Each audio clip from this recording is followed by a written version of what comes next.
Picking the right song for a TV show or a movie can be very difficult because you want the song to fit the moment. You probably want people to know the song so they can connect to it on another level. Or maybe you don't want people to know who wrote the song at all so that they feel inspired and connect to the scene in a whole new way. Either way, picking music for movies or TV is no easy task. And in the latest season of Invincible, season 3, they have excelled at this. Everyone, what's up? It's me, lo-fi musician and producer, Blue Sirens, and this is where I hang out on the internet and talk about anything related to music. It can be anime, it can be comic books, it can be gear, whatever it is, you can find it here. And today, I want to dive in to the excellent music choices used in Invincible Season 3.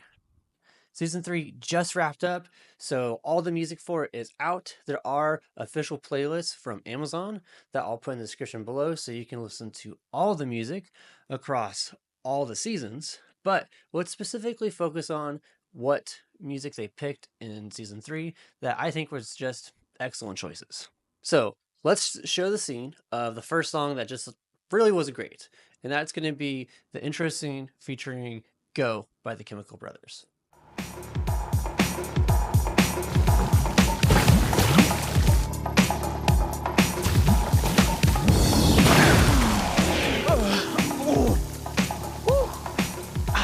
Jeez. 7 minutes, 42 seconds. A new record.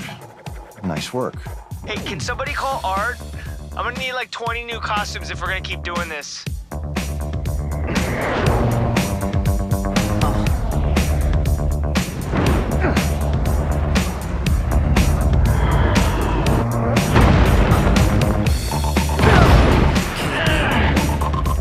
Can't sleep, can't breathe.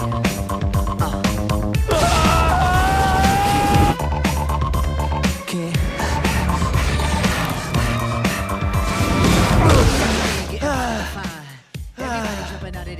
I could have done it faster, but I got lost on the way back again.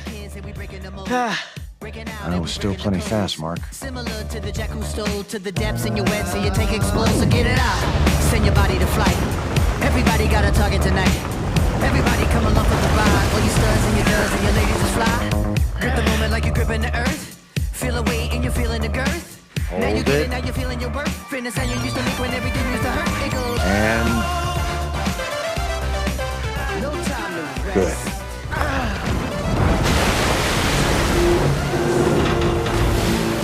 So that was the heaviest thing we could find for Mark to lift, and he just lifted it.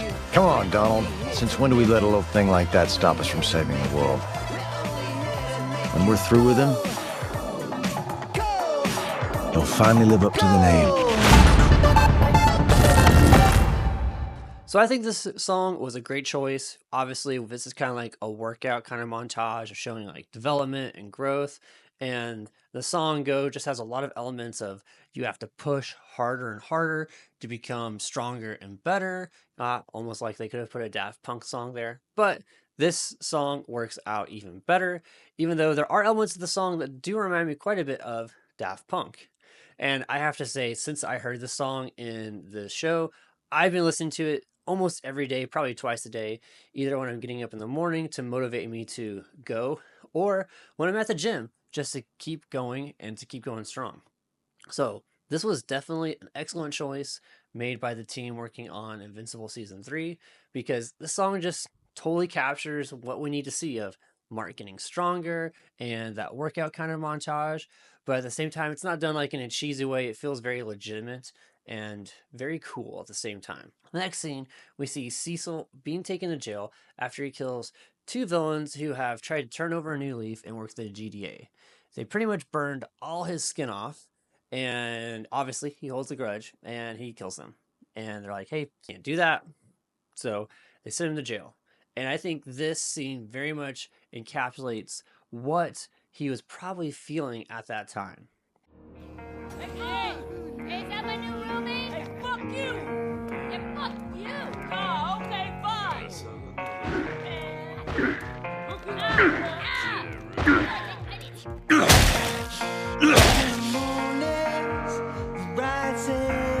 Fresh meat. Delicious.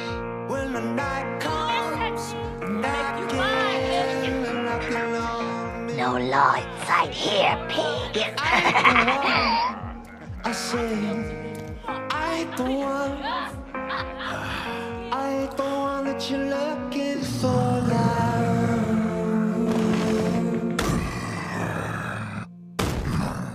When the man comes, Good luck. His last cellmate left in a bucket. when the law comes, knocking on. I ain't the one. No, I ain't the one. Hi, what's your name?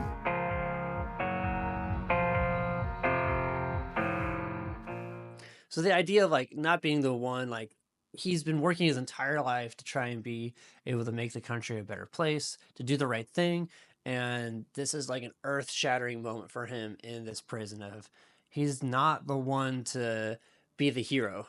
And he's realizing it.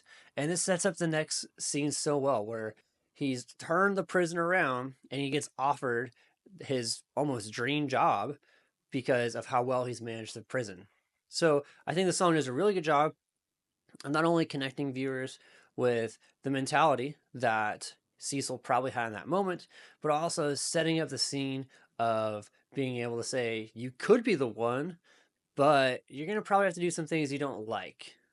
And this sets the tone for the next couple of episodes that we see Cecil in Invincible.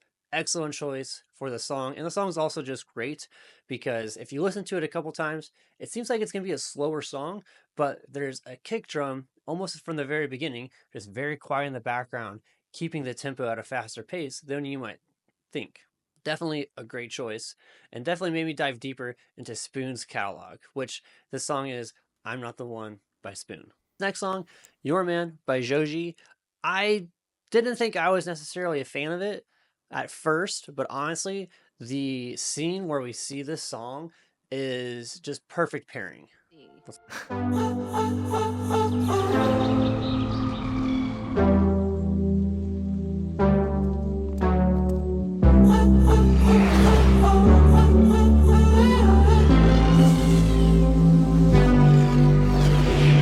Have you ever loved? We should go again. Don't be down when it's over, baby. I'll be your man. Oh, man. Have you ever loved? We should go again. Don't be down when it's over, baby. I'll be your man. Oh, man. I'll be your man. I'll be your man.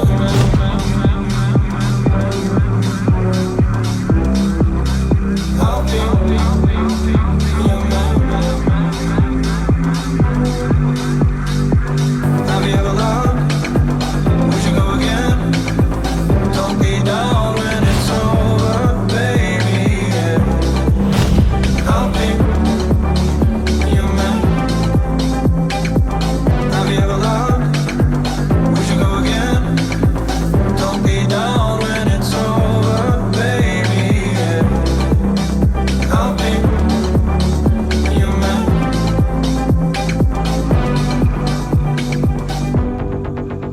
I'll be your man. What?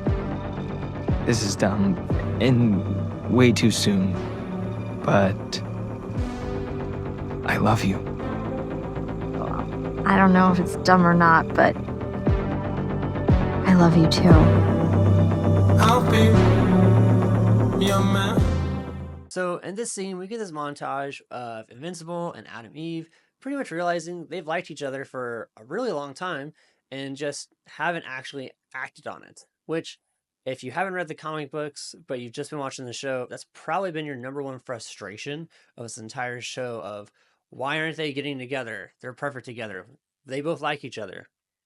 So when we get this montage, it may seem like we're kind of like extending the episode or trying to fill time. But I think this song does such a good job of trying to connect what they're both probably thinking. And the montage is there to try and explain that. It's trying to say that they're flying around, realizing they can be their. It's trying to say that they're flying around and they're being their true, original, authentic selves. And they can do that with each other without any type of fear or worry.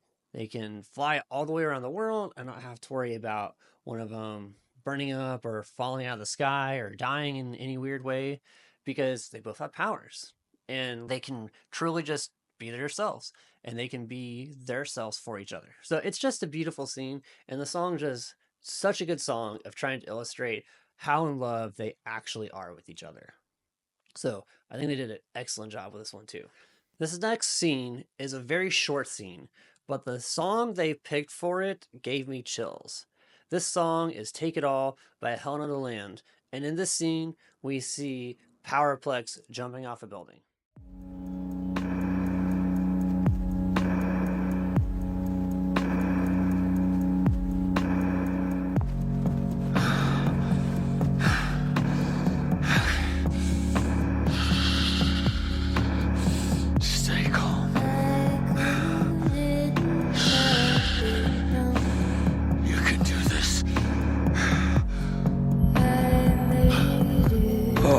Fuck.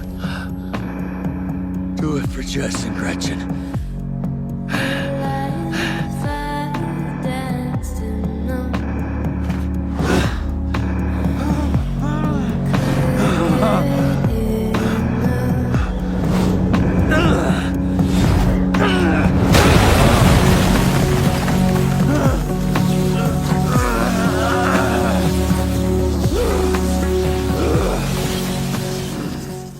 So in this scene, Powerplex is trying to decide, can I actually do it? Can I jump off this building? Can I start what I've been wanting to do for a long time, which is take down Invincible and show people who he actually is and how he needs to pay for killing his family.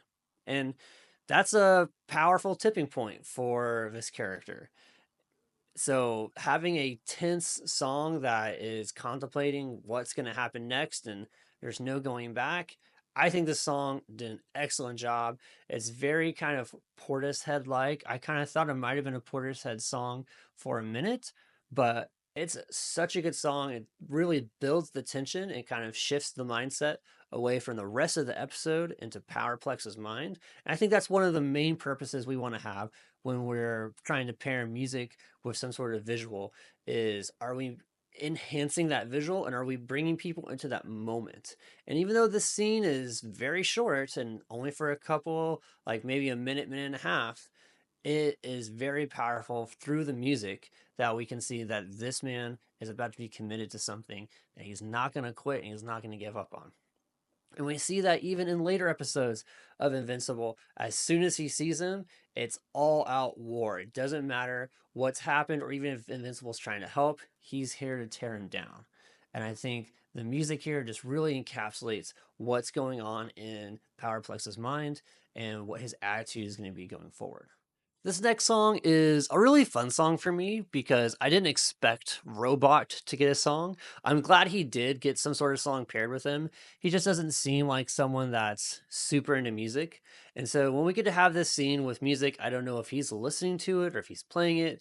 I think he's actually playing it because he's typing on the keyboard and he's saying, hey, let's play the song while I'm working. Yes.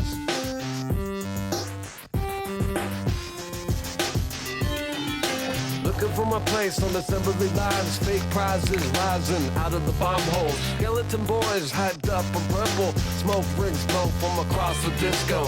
Banknotes burn like broken equipment. Looking for shelter, readjust your position. Thought control, those written confessions. 2 dimensions, dumb your head down. Duck, don't look now, company missiles. Power is raunchy when the cops are watching. Make your dreams out of paper mache. Cliche wasted, hate taste test. Hell yes, now I'm moving this way, I'm doing this thing. Hell yes. So in this scene, he's making the Monster Girl belt to try and make it to where she won't de-age. And this is just kind of like a fun little thing that they do in this episode. Like they could have put this in several different episodes, I think, but to make the story flow for Ray and a couple other aspects, it makes sense why it's here. And like I said, I didn't think Robot was going to have any kind of music paired with him, but to have this kind of like fun remix of a Beck song, which this song is Ghettochip Malfunction, Hell Yeah remix by Beck. Like, Beck doesn't seem like a goofy kind of guy. He seems kind of serious, but there is always like this aspect of kind of goofiness or randomness in his music. And so to have like these Game Boy electronic kind of sounds go with the song Hell Yes sounds exactly like what I think Robot or Rudy would really be into. So this is just a fun little scene to have that music with, and I think this just brings you further into the world of Invincible because it's a fun scene and you're like, oh, okay, I'm here, I'm in the episode, and you get more engaged. So even though like the scene's super short, you don't have to have the music for it. You could have just skipped the majority of the scene. It's a cool visual, and the music brings you further into it and really gives you another way to connect with the show. And I think, again, this is why it's so important to have the right music with the right visuals to have you connect deeper with it. Now, this next scene is pretty sad. If you've seen the show, you know what it's going to be probably. If you haven't seen the show, definitely pause it and go watch the show because this is going to be a big spoiler scene.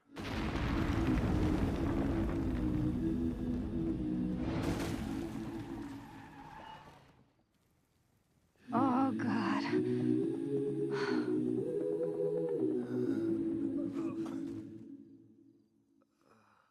Don't you know I'm no good for you?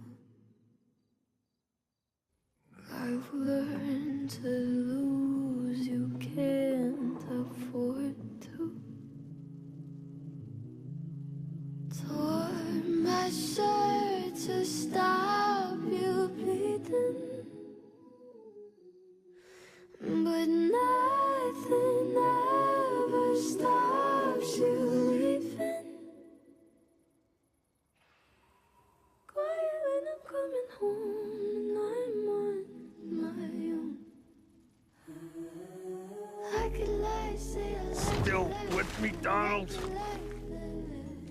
Seems that way. I could lie, say I like it like Some of me, at least.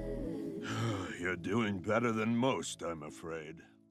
So the song in this scene was When the Party's Over by Billie Eilish, and definitely an emotional scene. You can definitely tell tons of people died in this Invincible War. Hundreds of people, tons of heroes.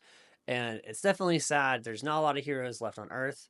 And this song, When the Party's Over, just perfectly encapsulates what's going on Earth. You know, tons of these heroes probably thought they were the best, or not the best, but just proud of doing their job. And they got humbled so fast. And it's not even about like their strength that's being humbled. It's just that so many of their teammates are dead and that they can't take the risks or be all that anymore because they've seen how easy some of them die. And even for Invincible, Adam Eve is hurt while all this other stuff is going on. And he's staying by her bedside and he's hurting too. So this song is just such a good way of summing up how everyone's hurting and they just want it all to be over. They want this Invincible War to just be completely over and they don't want to do this ever again. They're ready to get it over with, clean up, and move on to something better. So this last song is going to be for 9 Inch Nails. It's for the last episode in Invincible because this last episode was crazy intense. There's no room to really have a song with lyrics in it. They definitely have a score throughout the last episode, but oh my gosh, that last episode is so intense. There's no room for really music at all, except for the last ending scene. And in this last ending scene, we get a glimpse of what's going to be ahead for Mark. And it makes total sense why they chose this 9 Inch Nails song, Every Day is Exactly the Same, because as it feels like Mark has conquered so many things in this season We see all these other things that are coming with the Sequids, with Cecil bringing Conquest back to life potentially, with Angstrom Levy getting his arm fixed. There's just so many different things that could happen in this next season that it's like we didn't really accomplish anything because we thought we stopped so much stuff in this season, and we did. The Invincible War got stopped, Conquest got stopped, but there's still 3 to 4 really big threats already still out there for the next season. So this song, Every Day is Exactly the Same by 9 Inch Nails, just does such a good job of trying to say, yeah, you won some stuff, but get ready because you got some more stuff coming. The tone, the instruments pairs so well the visuals that you get scared for what's going to happen for Mark, and you're just waiting for next season to be crazy insane, which season 4 is going to be over the top. There's so many things that are going to be happening just based on what we've seen in these credits, but also if you read the comics, you know there's going to be a ton more things happening. So it's just going to be crazy. These are the top songs I think that just really nailed it for this season. Obviously, there are tons of other songs that I haven't highlighted, but these are the ones that really just stuck out to me as I was watching the show that made me think, oh, I want to go listen to this song. I want to go look this up. That really connected me to the music and to the scene. And while those other songs that are in it, they're all actually good. I've listened to the entire playlist multiple times over the past couple of weeks as the show has been coming out, and there hasn't really been a song on there that I'm like, why they pick that? It's made complete sense to me why they've picked certain songs for certain scenes. These are just the ones that really stand out to me, and that's either by design by the show to make sure you hear the entire song to draw you in, or I just have that ear and I think, wow, I want to hear more of that song. But it's really tough. And I think it's definitely tough because there are times where we want to maybe think, oh, well, this song could have worked better, or this one could have worked better. And sometimes we're absolutely right. Because if there's a song that we know and it's playing during like a fight scene, that song, it doesn't line up or doesn't pair well, we're totally going to get taken out of the movie. And these songs didn't bring me out of the show at all. If anything, it brought me further into it. And that's the goal whenever you're trying to sync up music with movies or TVs, is how do you enrich the experience of the viewer. And I've had this happen to me from season 1, 2, and 3. The music has always been on point and brought me in further to the show and brought me closer to the characters and helped me dive into the comic books. And I've made several playlists just starting from some of the songs that I've heard from Invincible. They've done a great job in season 3 and as well in season 1 and season 2. So I can't wait to see what's going to be happening in season 4 and what music they might pick. But what was your favorite song from Invincible season 3? Was it one that I highlighted, or is there another one? Let me know in the comments below what your favorite was and what you want to see happening in season 4 of Invincible. Until next time, peace.